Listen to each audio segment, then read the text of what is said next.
Okay, so a quick question about power of attorney and enduring power of attorney. So generally when we're talking about power of attorney, we are talking about an enduring power of attorney. An enduring power of attorney is one that applies whilst you have capacity and if you ever lose capacity. There is another kind of power of attorney which is called a general power of attorney. That only applies for specific circumstances and whilst you still have capacity. The other document you're probably referring to is an appointment of enduring guardian. Your power of attorney is for legal, financial and property matters, so it authorises someone to be able to make decisions in that context about legal matters, banking, buying, selling, entering into contracts, that sort of thing.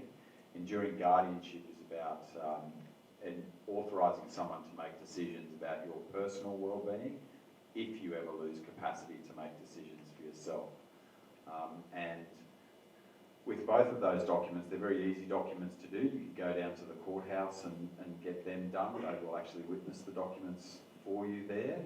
The only limitation and why I would encourage you to see a solicitor about it is because there are, you can make specific directions or place limitations on both of those documents. And that can sometimes be important and something that needs to be discussed with your legal advisor, because that is a way that you can effectively control how your attorneys or your guardians are going to act. There's been a lot of information and stories coming out more recently about elder abuse, and more often than not, elder abuse is actually financial abuse, people acting under powers of attorney who are misusing the funds. If they're misusing the funds, technically, of course, they're acting illegally, criminally and in a civil context. But the problem I see most often with that sort of situation is that often you're talking about a drip feed situation. So if they're taking 5,000 here, 5,000 there, it's very difficult to prosecute that because of the costs of prosecuting it. More often the cases that you see are when someone has, for instance, sold a house under power of attorney when it wasn't in the person's best interest. But as I say, if you have concern, it's very important to have both of those documents in place, because if you don't have them in place, it's basically up for anyone who has an interest in you to make an application to the Guardianship Tribunal to get control of your circumstances. So if you have a power of attorney in place or you have an enduring guardianship in place, by doing so you're affecting control.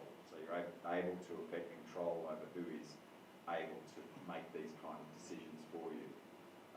In the enduring guardianship, directions are really important as well, because you can provide directions like an advanced care directive, where you can say what you want to happen if you ever end up on life support with no likelihood of recovery.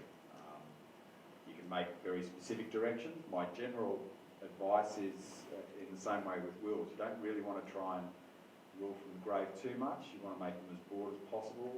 But if you have concerns about people and they're the only people who you can trust to do things for you, then you can use those limitations and those directions to really sort of tighten things up, as opposed to the carte blanche sort of situation. As Matt said, we've got David O'Toole here from IRT, and I only met David this week, but having a conversation with him, the work that he's doing at the IRT is really great and really important. It's he's all about they're taking further steps to try and keep people in their home for longer. And I've often put directions or limitations in powers of attorney or enduring guardianships which say it's my preference not to have to go into a nursing home. I don't care if you've got to spend all my money to make sure that I can stay at home. Those sorts of things can be really useful in those documents, and the sort of services that David's sort of working on and providing and building within IRT are really important and great services. I'm sure we're all aware of the stresses and pressure on the aged care sector, and apart from any of that, everyone